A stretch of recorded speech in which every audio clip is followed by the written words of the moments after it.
Did you just start getting into SNES collecting and you want to make sure that when you spend a lot of money on games like these and these, that they aren't bootlegs or fakes? Well, then this is the video for you.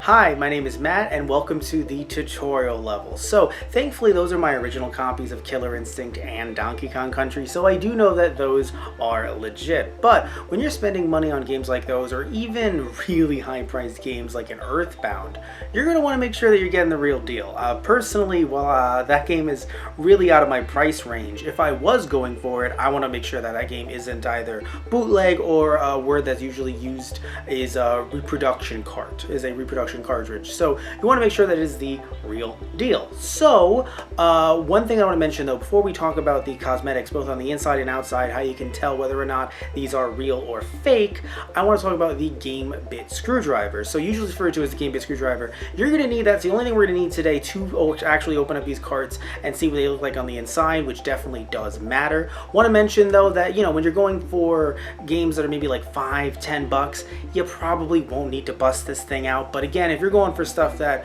whatever is considered expensive to you, for me $50 or more is considered expensive, so you know, for retro games. So if you're going to go for something that's, you know, $80, $100, $200, something like that, some Super Nintendo games can really get high up there, you're definitely going to want this screwdriver. And if for some reason the game that you're trying to open up doesn't open up with a game bit screwdriver, again Super Nintendo here specifically, then there's a good chance that it actually is fake, because those are screws that Nintendo used for Super Nintendo games. So either way though, looking at our 5 cartridges today, one of these is a fake. One of these is fake.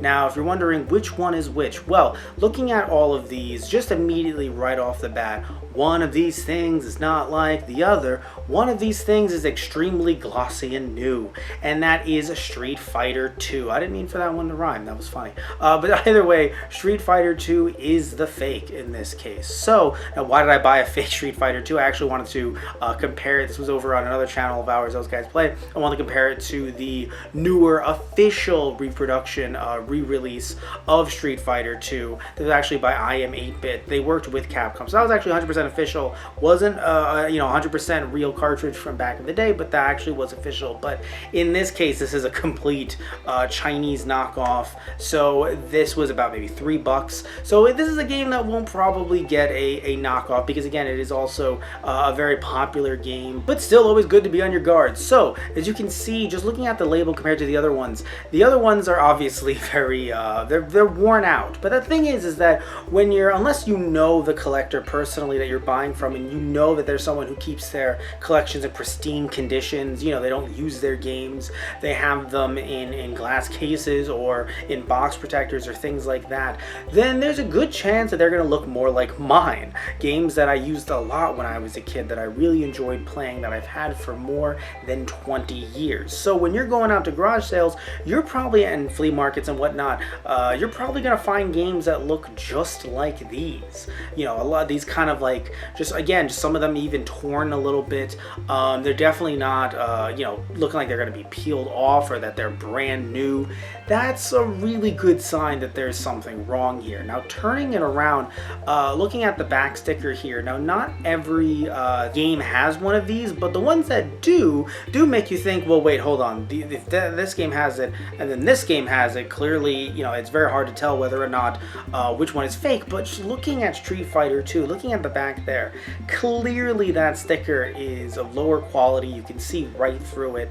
It really looks like it's super easy to peel off, and I would say that that's definitely, just looking at it from the outside, not even delving into the cartridge just yet, this is clearly a fake. But you do have the Nintendo logo on the back, so clearly this was made to try to resemble the original game.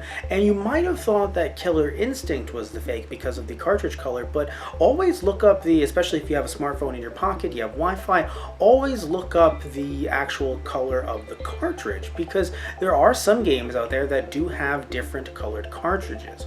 Also, and this might seem rather self-explanatory, but always good to bring it up, make sure that the game that you're looking at is actually one that has been released in the US. So you might not know that there actually is a homebrew underground underground, somewhat not so underground now, with certain websites out there, scene where there's actually cartridges made from fan translations. If you don't know that too, by the way, there are fan translations of games that we never got in the US, really super cool, but sadly they are put on carts for profit, sometimes not even talking to the original fan translation team.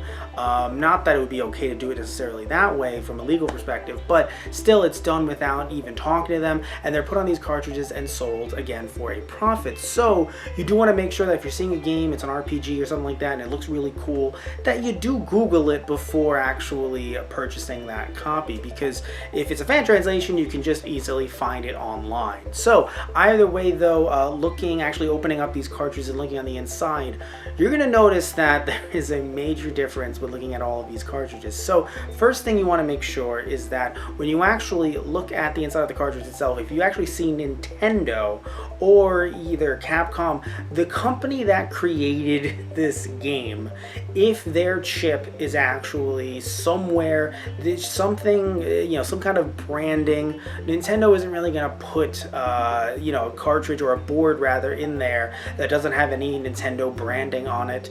The dates can be a little confusing, so don't always go by the dates.